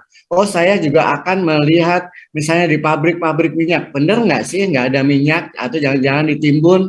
Nah, itu kan namanya bikin proyek. Ya, berarti di CP tujuan pembelajaran yang pertama saya menggunakan model project base. Nah, jadi bedakan ya Ibu ya antara proyek penguatan profil pelajar Pancasila dengan proyek mata pelajaran. Nah, jadi jangan nanti bilang gini, Pak, proyek ekonomi apa dong? Ah, tidak ada istilah itu. Nah, tapi yang ada adalah proyek penguatan profil pelajar Pancasila, misalnya tentang kearifan lokal. Karena temanya aja tentang kearifan lokal, berarti kan pembinanya itu bisa saya, guru ekonomi, bisa Bapak A, guru PPKN, bisa Bapak B, guru bahasa Indonesia, bisa guru bahasa Inggris. Yang penting Bapak Ibu, yang menjadi pembina proyek adalah komite pembelajar. Komite pembelajar. Siapa komite pembelajar? Adalah guru yang ngajar di kelas 10. Kalau itu proyek kelas 10. Kalau proyek kelas 11 berarti guru yang ngajar kelas 11. Lalu siapa dong komite pembelajar? Komite pembelajar adalah guru-guru yang sudah diberikan pembekalan, diberikan pelatihan seperti sekarang ini. Makanya kenapa Sudin menyampaikan ke Bu Elida, Bu Elida, kalau ada kepala sekolah yang tidak mengirim mata pelajaran ekonomi, laporkan ke saya, kata Pak Putoyo. Nah, Bu Elida harus lapor nih Bu. Kalau Bu Elida nggak lapor, nanti salah. Karena Pak Putoyo akan negur kepala sekolah yang tidak mengirim mata pelajaran ekonomi. Kenapa seperti itu? Nah, kalau sekolahnya besok itu akan menggunakan kurikulum merdeka, pasti kan ada kelas 10, pasti ada ekonomi. Nah, siapa yang ngajar? Masa Bu Elida yang ngajar? Masa dari sekolah lain yang ngajar? Nah, kalau ditunjuk gurunya, padahal dia belum melakukan pelatihan atau mengadakan diseminasi, maka kepala sekolah dalam hal ini salah. Salah. Karena guru yang belum melakukan pelatihan atau pembinaan atau pembekalan, dia tidak disebut sebagai komite pembelajar. Dan dia tidak berhak mengajar. Nah, gitu Bapak Ibu. Jadi tolong Bu Elida nanti sekaligus saya mengingatkan nih, tolong sekolah-sekolah mana yang tidak ngirim. Pak, boleh nggak ngirim lebih dari satu? Loh, boleh banget. Kalau kayak tadi kelasnya Pak Dedi ada 7 kelas, misalnya kelasnya Bu Elida ada 9 kelas, kirim 2 orang. Kalau dikirim hanya Bu Elida, berarti hanya yang ngajar kelas 10 besok, hanya Bu Elida. Kan jamnya banyak, makanya sekarang kirim 2 gurunya. Kenapa? Kelasnya ada 9. Kalau 9 kali 3 kan 27, sementara ngajar kelas 12, 4 kali 4, 16, sudah kebanyakan jam. Nah, gitu ya. Jadi mohon Ibu Elida seperti itu. Jadi demikian Bapak Ibu, jadi proyek penguatan profil pelajar Pancasila itu bukan proyek mata pelajaran, tapi proyeknya peserta didik dengan temanya sudah ditentukan. Gitu ya. Ini adalah proyek sekolah. Jadi ibaratnya kita dulu bikin skripsi waktu di SMA. Kok skripsi ya? Karya tulis. Nah, kita dulu waktu SMA bikin karya tulis. Nah, itu kan karya tulis bukan mata pelajaran. Yang nguji juga bukan mesti harus guru mata pelajaran, tapi yang nguji, yang bina adalah komite pembelajar. Baik, begitu Bang Dedi. Siap, terima kasih Bapak. Kalau ada yang nggak jelas boleh disampaikan lagi. Sementara ini di chat tidak ada pertanyaan lagi, mungkin Pak narasumber bisa kembali ke rangkaian informasi yang akan disampaikan. Oke, ya baik Bapak Ibu. Dipersilakan dilanjutkan. Siap. Saya sekilas saja sebelum saya tutup ini PPT. Jadi Bapak Ibu, kalau di kelas 11, kelas 12 nanti ini jumlah jamnya banyak Bapak Ibu ya. Jumlah jamnya banyak ya. Karena satu mata pelajaran itu 5 jam Bapak Ibu. Jadi kalau ada nanti anak-anak di kelasnya Bu Elida ada 3 kelas yang milih ekonomi. Nah berarti 3 kelas kali jamnya ekonomi 5 jam. Berarti Bu Elida ngajar kelas 11 yang ngambil mata pelajaran ekonomi sebanyak 15 jam. Ditambah dengan kelas 10 9 kelas kali 3 jam. Nah belum nanti yang lainnya gitu ya. Jadi nanti kalau masalah jam insya Allah tidak menjadi kendala. Ya baik Bapak Ibu, itu saya kembali lagi ke yang berikutnya.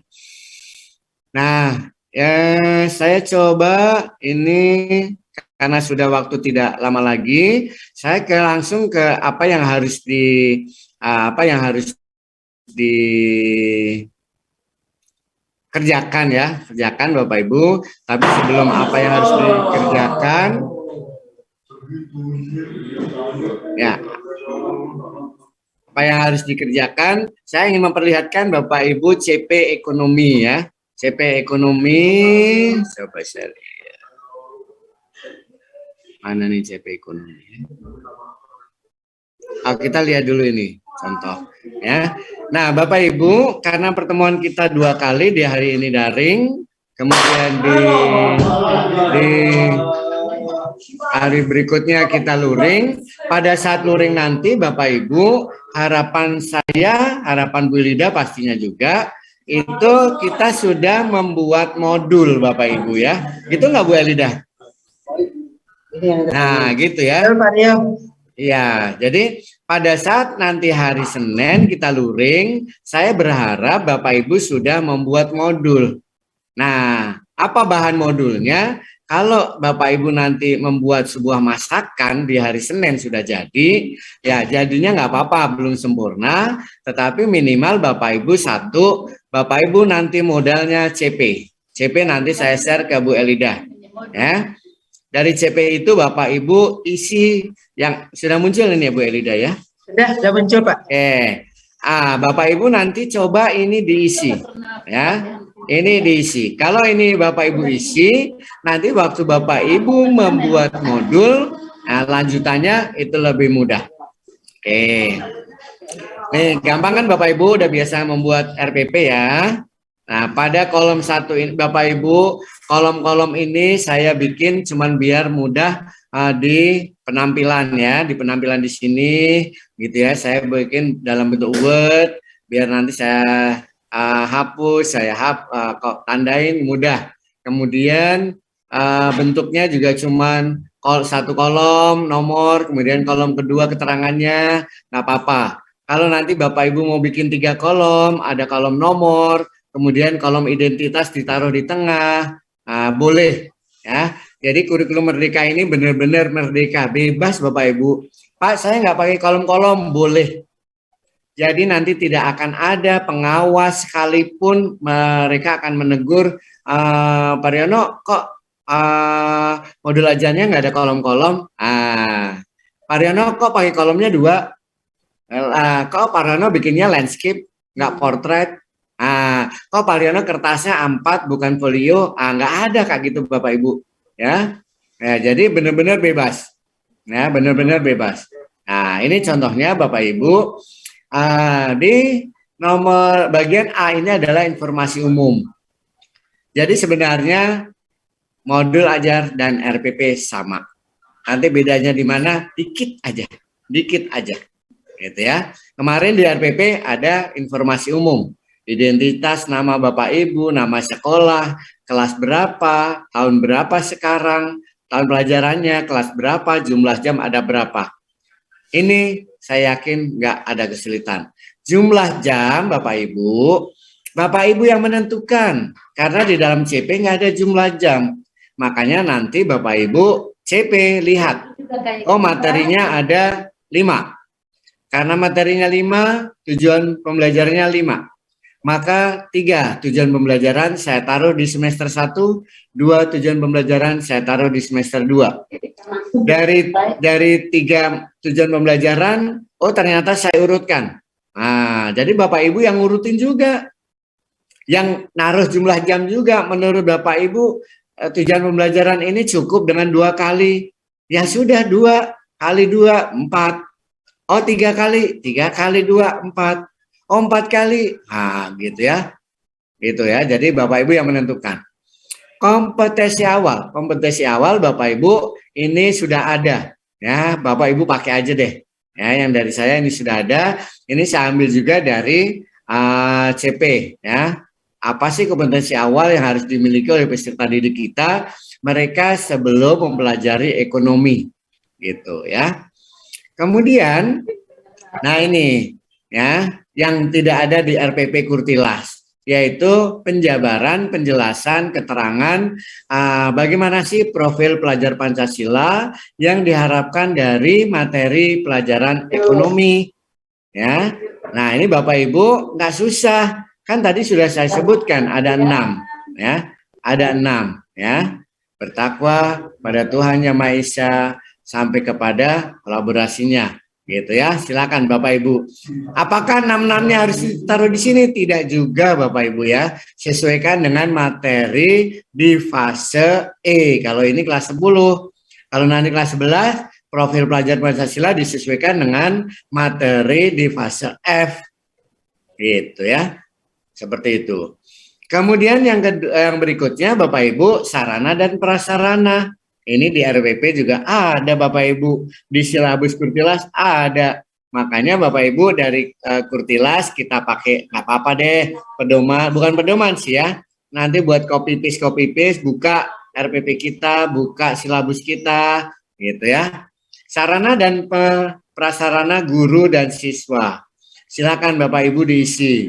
Kalau sekolah kita selama ini sudah PTM full, ya sarananya PTM. Maka nggak ada istilah di sini Zoom, nggak ada, gitu ya.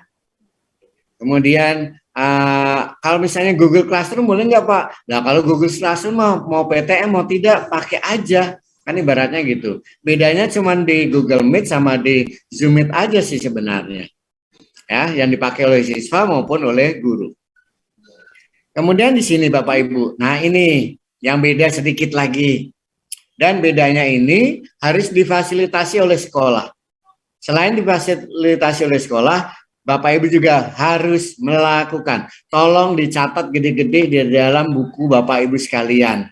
Ya, apa yang harus dilakukan? Yaitu harus melakukan asesmen diagnostis akademik mata pelajaran.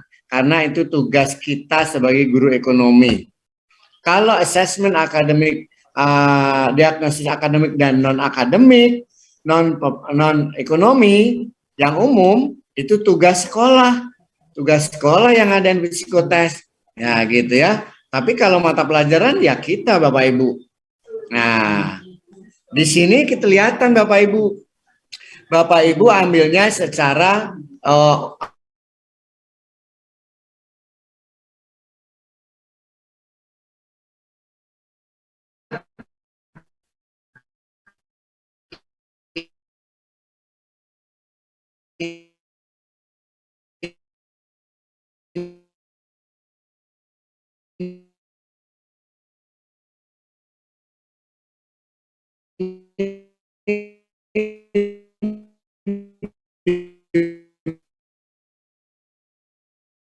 bir peletok yang dari Betawi, tapi dengan khas khusus gitu ya. Dia membuat brandel di penjelasan di dalam scan barcode ya. Nah, anak ini itu kan perlu biaya Bapak Ibu. Lalu karena di akhir proyek itu harus ada di pameran. Pameran kan juga anak itu gak hanya membuat satu botol dong. Nah, bahkan kemarin waktu pameran di LPMP kita jual. Nah, kita jual satu botolnya 10.000. Secara antusias sih alhamdulillah para teman-teman yang datang gitu, oke bagus gitu ibaratnya. Nah seperti itu makanya sekolah akan mengatur per kelompok gitu ya. Apakah satu kelompok 5 orang, 4 orang itu silakan nanti sekolah. Tapi pasti sekolah akan ada pertimbangan-pertimbangan. Kalau kami itu satu kelompok 4 orang gitu ya. Ya kalau terlalu sedikit kasihan gitu ya. Kalau terlalu banyak juga nanti nggak bekerja kan gitu ibaratnya. Jadi kami satu kelompok 4 orang. Gitu ya. Kemudian membentuknya kelompok gimana? Sebenarnya sih kalau membentuk kelompok itu bebas Bapak Ibu ya. Artinya kelas A dengan kelas B dengan kelas C silahkan boleh. Tapi kan Bapak Ibu kita tahu sendiri ya. Nanti kalau anak diberikan kebebasan memilih teman, nanti akhirnya anak-anak yang punya kemampuan khusus ini tidak ada temannya. Nanti proyek dia nggak bagus. Makanya kalau boleh sih proyek 1, proyek 2 biarkan Bapak Ibu kalau kami menggunakan nomor absen aja. 1, 2, 3, 4, kelompok 1, 5, 6, 7, 8, kelompok 2. Jadi kami tidak melihat, oh ini laki semua, perempuan semua, tidak. Oh ini pinter semua, tidak semua, tidak. Tapi udah dengan cara seperti itu anak-anak juga akhirnya menerima, gitu ya. Kemudian dalam hal pembimbingan, tadi Bapak Ibu, ini bukan proyek mata pelajaran. Maka nanti dalam penilaiannya pun bukan mata pelajaran. Gitu ya. Jadi bukan, oh lalu guru ekonomi ngujinya ekonomi dong, sosiologi dong, bahasa Inggris, oh ini proyeknya dibuat dalam bentuk bahasa Inggris, tidak. Ya. Jadi ini adalah proyek penguatan profil pelajar Pancasila. Temanya tadi misalnya kearifan lokal. Kearifan lokal itu karena ini DKI, maka harus berbau-bau kota Jakarta, berbau-bau kota Batavia, Betawi. Boleh dia membuat video, dia membuat poster memperkenalkan Betawi, atau memperkenalkan museum yang di Jakarta, atau dia membuat makanan khas Betawi tapi dengan modifikasi yang terbaru, gitu ya. Jadi kalau orang Indonesia itu kan pinter, bikin donat tapi khas Betawi misalnya, ya dikasih taburan aja pula jengkol, kan bisa itu. Gitu ya, misalnya itu namanya inovasi kan Bapak Ibu. Jadi itu, jadi Bapak Ibu tidak atau jangan berpikiran bahwa ini adalah proyek mata pelajaran. Maka yang uji harus guru mata pelajarannya, tidak. Ya, karena ini proyek umum penguatan profil pelajar Pancasila itu umum. Makanya yang dinilai nanti ya nanti makanya ada koordinator koordinator proyek wajar dikasih 2 jam karena dia membuat panduan-panduan. Ada 7 tema, berarti dia bikin 7 panduan sesuai dengan temanya. Lalu jenisnya, kalau dia bikin video, panduannya harus bagaimana cara membuat video. Kalau bikin poster, bikin panduan bagaimana kalau anak nanti membuat poster. Panduan itu isinya dari bagaimana membuatnya, prosesnya sampai kepada nanti yang dinilai apa sih kalau proyek itu berupa poster, nanti apa sih yang dinilai kalau proyek itu berupa video atau film atau sharing di sosial media, di IG, di Twitter, di YouTube, apa sih yang dinilai? Anak kami malah ini yang kayak spesial seminar, karena dia pintar bicara, dia pintar mencari narasumbernya tidak tanggung-tanggung ya, dokter dan pakar-pakar yang lain. Ya nggak apa-apa, itu biaya dia sendiri, bukan sekolah yang membiayai. Nah, lalu yang dinilai adalah, oh tadi panduan yang dibuat oleh koordinator proyek. Makanya seorang koordinator proyek harus menguasai betul, ya harus menguasai betul. Nanti harus belajar dulu, ya.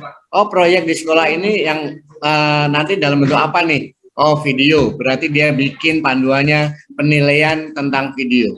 Gitu Bapak Ibu ya. Jadi kenapa di dalam rapot sementara rapotnya masih 1 nilai ya, artinya nilai proyek belum ada. Kenapa belum ada? Karena memang rapot proyek itu keluarnya 1 tahun sekali ya. Jadi kelas 10 membuat proyek di semester 1 proyek, membuat proyek di semester 2 proyek, lalu mereka nanti akan dapat nilai rapot di akhir semester genap, rapotnya rapot proyek penguatan profil Pancasila. Nilainya dari mana? Yaitu tadi, waktu di semester 1 dia membuat proposal, membuat proyek, lalu membuat laporan proyek, lalu diuji. Diujinya seperti kalau mahasiswa ujian skripsi, kalau anak SMA ujian karya tulis, seperti itu Bapak Ibu. Nanti makanya koordinator proyek juga harus membuat format-format.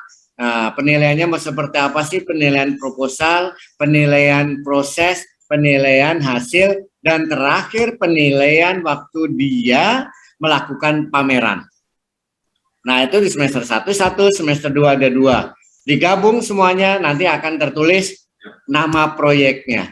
Oh, proyeknya ini nilainya sekian, proyeknya ini nilainya sekian, proyeknya ini nilainya sekian. Lalu rata-rata nilai proyek di kelas 10 nilainya sekian.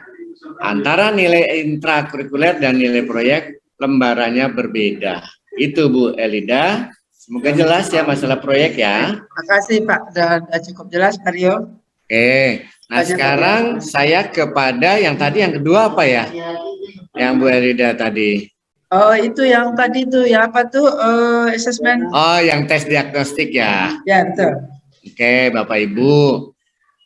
Jadi tes diagnostik itu di awal tahun pelajaran kelas 10 paling lambatnya di awal Agustus. Paling lambat tuh Bapak Ibu ya. Kalau saya kemarin melaksanakan 2 kali setelah MPLS. MPLS 3 hari, hari keempat dan kelima saya pakai buat tes assessment diagnostik non-akademik. Nah, seperti itu, dan akademik. Lalu di pertengahan bulan September kami mengadakan lagi. Di awal semester saya menggandeng gitu ya, menggandeng teman dari bimbel, kan gratis tuh, mereka mau, ya pakai tuh.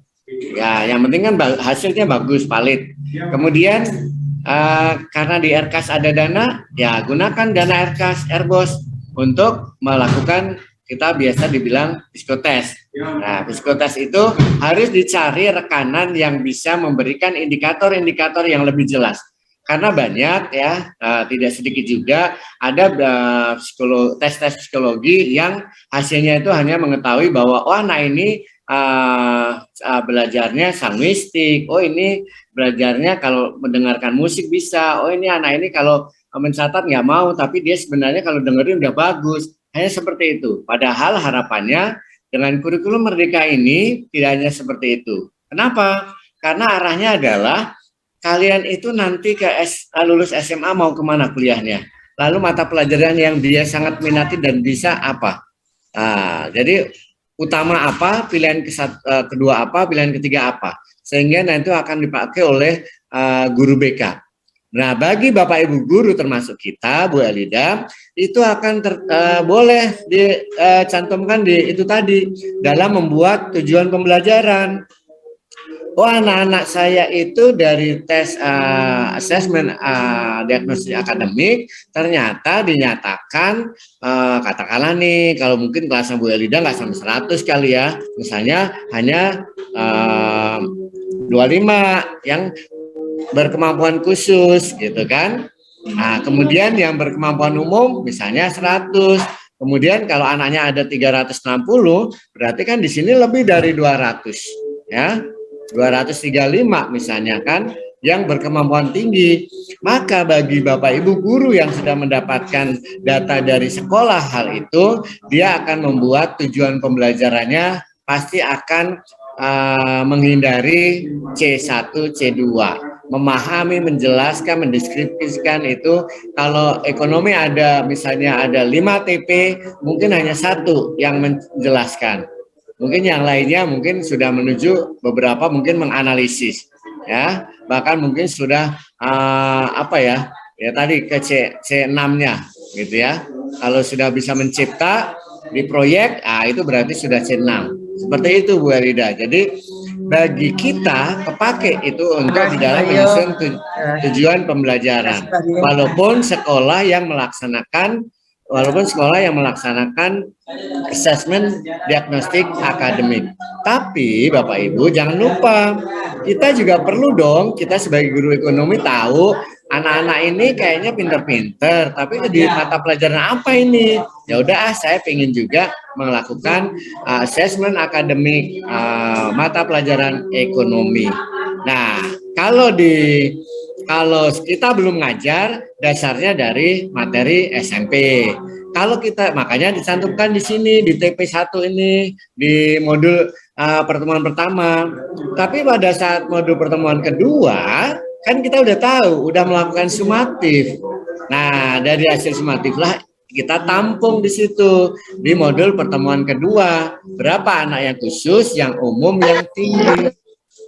Nah, kita mengatakan khusus umum dan tinggi, Bapak Ibu, gampang. Jadi kalau misalnya anak terendah nilainya 60, kemudian anak tertinggi nilainya 80, lalu rata-ratanya misalnya 70. Maka anak-anak yang punya nilai di pertemuan di tujuan pertama 70 masuk dalam kategori berkemampuan umum. Anak-anak yang kurang dari 70 masuk dalam berkemampuan khusus. Anak-anak yang lebih dari 70 namanya berkemampuan berkecerdasan tinggi. Maka kurikulum 2013 tidak mengenal KKM.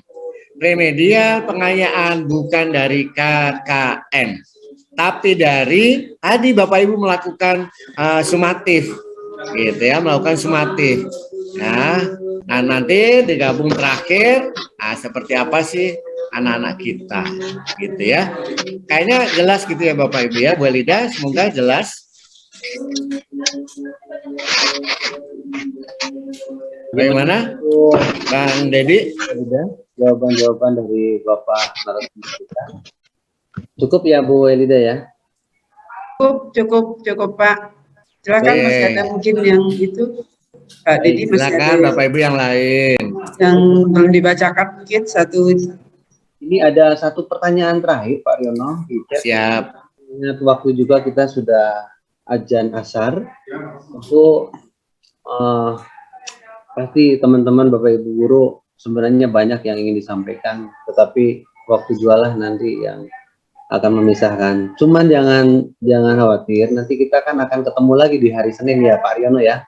Siap. Ibu Ketua nanti bisa lebih lebih mantap lagi lah nanti untuk tanya jawabnya di hari Senin. Kiranya begitu ya Pak Riono. Siap. Saya bacakan pertanyaan terakhir. Assalamualaikum, apakah dalam modul juga dibuat diferensial untuk anak khusus, umum, dan tinggi? Nah, ini dipadukan aja dengan yang satu lagi nih. Assalamualaikum Pak Reno, apakah dalam pemilihan kelompok mapel boleh lintas kelompok? Maksudnya lintas kelompoknya begini Pak, lintas kelompok kelas 10 memilih IPS dan kelas 11 milih kelompok mapel IPA atau sebaliknya. Nah ini bagaimana Pak? Kiranya bisa dijawab dengan singkat saja Bapak ya. Ya siap. Dan azan asar sudah. Ya. Terima kasih. Dipersilakan Pak Rono untuk menjelaskan. Ya, baik, terima kasih. Wassalamualaikum warahmatullahi wabarakatuh. Saya jawab salamnya. Yang pertama tadi yang menanyakan masalah yang mana dulu ya? Yang pertama tadi Pak Dedi. Modul modul ya. Jadi dalam modul apakah ada diferensinya gitu ya? Bermacam-macam gitu ya. Berdasarkan tadi sesuai dengan kondisi anak ya. Begitukah? Betul. Untuk ya. Jadi Bapak Ibu, memang kalau idealnya kan seperti itu Bapak Ibu ya. Nah, tapi barangkali kalau kita sudah mengetahui kondisi anak kita di awal tahun pembelajaran, maka kita akan mulai merancang modul ajar ini. Waktu Bapak Ibu menganalisis TP nanti tujuan pembelajaran akan menyesuaikan tadi hasil asesmen diagnostik akademik. Kalau anak-anak kita katakanlah lebih banyak di posisi khusus, maka ya Bapak Ibu nggak usah memaksain, harus menganalisis semua. Mungkin dari 5 tujuan pembelajaran bikin satu yang memang harus ada analisis. Yang lainnya misalnya Bapak Ibu, C1 gitu ya, memahami, C2, C3 udah mentok, baru nanti C4 untuk di TP yang terakhir atau yang kelima misalnya begitu. Itu digunakan seperti itu. Lalu pada saat nanti setelah kan modul ini dibuatnya kalau kita dulu bilangnya tiap KD ya Bapak Ibu ya. Ini dibuatnya setiap tujuan pembelajaran atau satu materi. Kalau ada 5 materi berarti bikin 5 modul. Ya, berarti 5 tujuan pembelajaran. Nah, jadi Bapak Ibu nggak apa-apa kita bikin langsung 5. 1 semester atau 1 tahun. Tetapi pada saat modul 1 kita ajarkan dan kita laksanakan sumatif dan formatif dan sumatif, maka hasil formatif dan sumatif langsung kita dianalisis. Maka untuk modul 2 saya akan melaksanakan pembelajaran seperti ini dengan tujuan pembelajaran saya naikkan 1 level menjadi C3 misalnya. Gitu ya Bapak Ibu ya. Itu gunanya kita melaksanakan formatif dan sumatif. Formatif itu assessment atau penilaian pada saat kita ngajar. Ya, pada saat kita ngajar. Tapi kalau sumatif kita assessment pada saat satu materi selesai. Ya, satu materi selesai. Gitu, seperti itu. Oke, itu di dalam modul, jadi Bapak Ibu nggak usah Kalau mau ideal boleh gitu ya. Berarti aduh nih saya formatif kok nilai anak-anak ternyata bagus-bagus. Lalu saya bikin lagi nih modul satu saya revisi boleh.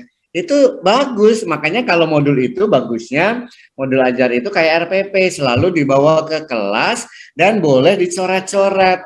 Kalau saya dulu waktu diajarin oleh Pak Manuri itu pengawas dikatakan bahwa RPP itu memang harusnya ada edit-editan, revisi-revisi, dicoret-coret karena itu kan hanya rencana.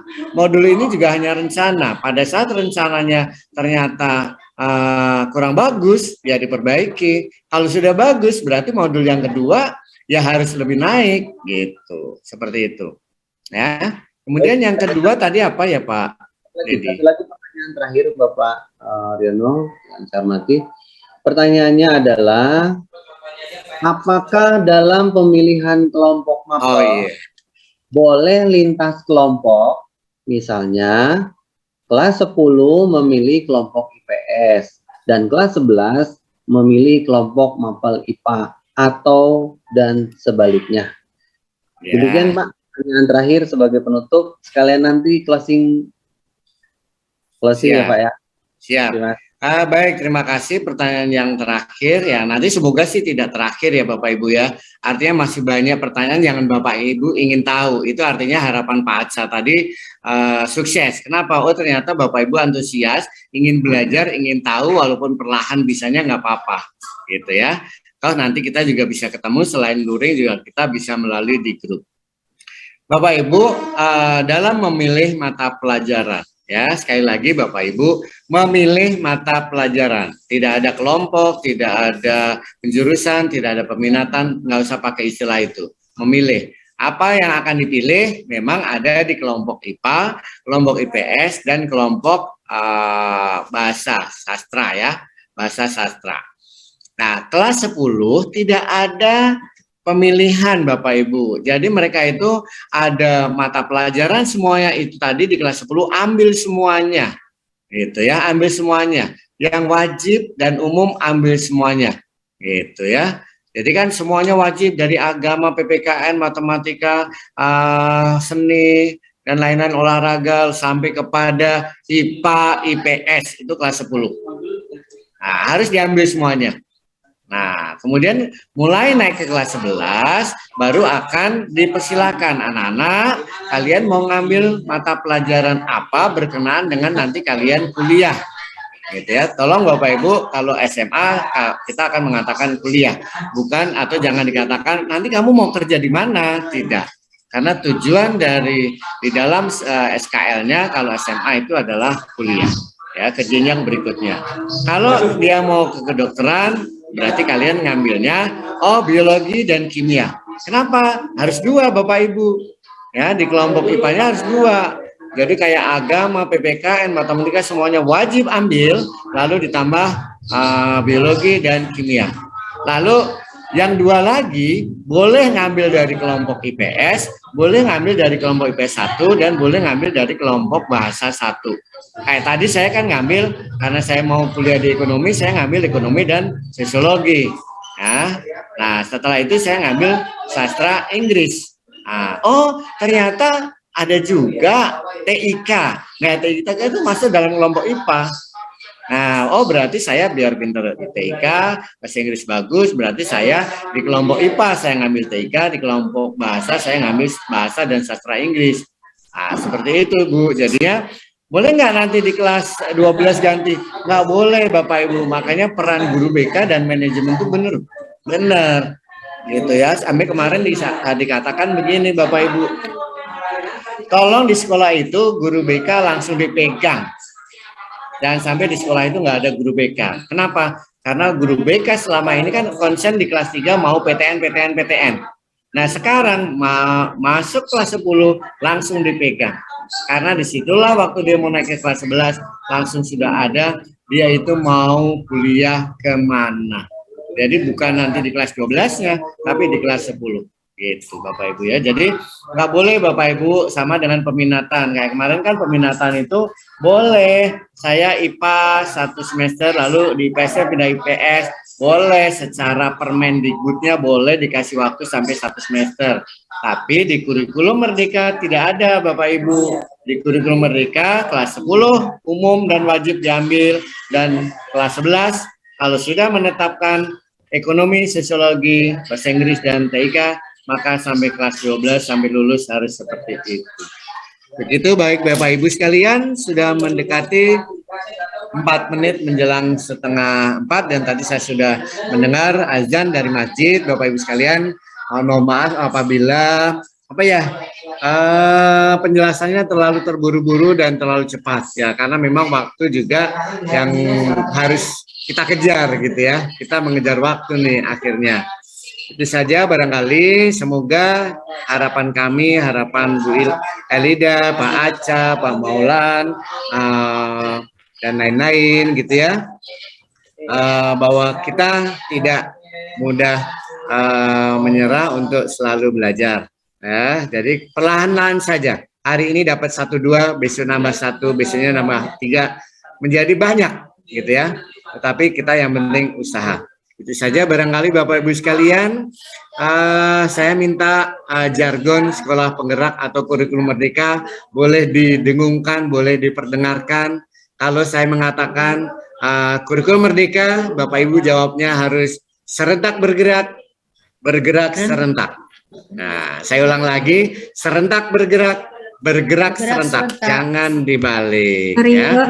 Mohon ditutup dulu. Saya tutup dulu share screen-nya, ya biar kelihatan sambil nanti foto. Nah untuk foto Bang Dedi boleh nanti diarahkan 1 foto jempol ke depan, 1 foto salam keseimbangan, biar itu viral ya.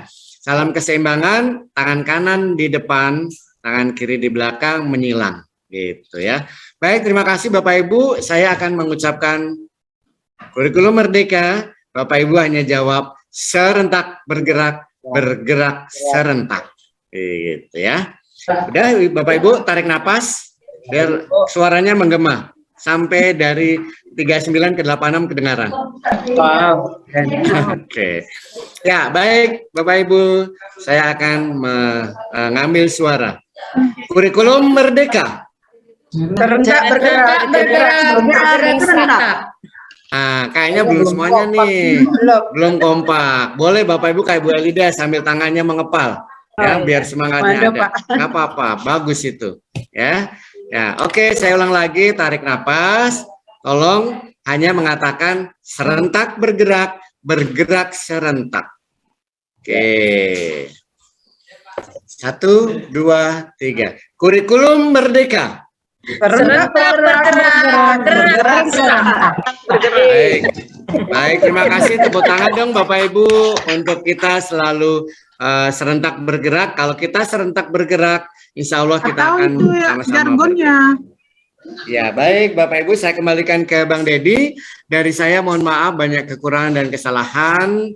Terima kasih atas perhatiannya. Tetap semangat. Salam keseimbangan, salam equilibrium. Wassalamualaikum warahmatullahi wabarakatuh. Waalaikumsalam warahmatullahi wabarakatuh. Terima kasih Pak. Terima kasih Pak Rio. Rio, makasih. Ya. Berarti hari Senin kita ketemu di mana Bu Elida? Oh baik Bu. Nanti hari Senin ketemu di 39 Bapak ya. Baik, terima kasih Bapak Rio yang sudah menyampaikan materi begitu lugas dan panjang penjelasannya. Mudah-mudahan Saya pamit Bapak. untuk kita semua dan boleh Bapak Ibu. Baterai saya habis. Yang hebat dan cerdik.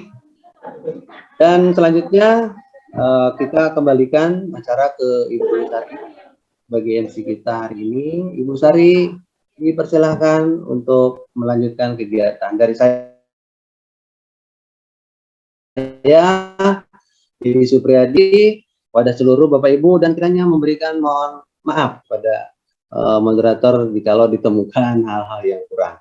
Billahi taufiq wal hidayah. Assalamualaikum warahmatullahi wabarakatuh. Waalaikumsalam warahmatullahi wabarakatuh. Terima kasih Pak Dedi. Terima kasih Pak Dedi. Ya, baik Pak Dedi, terima kasih. Sekali lagi saya ucapkan terima kasih Sama-sama. pada Pak Riono dan Pak Dedi. Mungkin sekali lagi kita berikan applause lagi ya buat Pak Riono ya. Amin. Mudah-mudahan lebih semangat lagi supaya kita juga lebih paham mengenai Siap. kurikulum Merdeka ini. Baiklah Bapak Ibu sekalian, tidak terasa sudah sampailah kita di penghujung acara. Tetapi sebelumnya, sebelum kita tutup nanti, mungkin kita foto dulu ya Bapak Ibu bersama. Mohon Bapak Ibu yang masih menonaktifkan kameranya, mohon dibuka ya. Untuk layar pertama, ya, mungkin Bapak Arif, Pak Sofian, Bu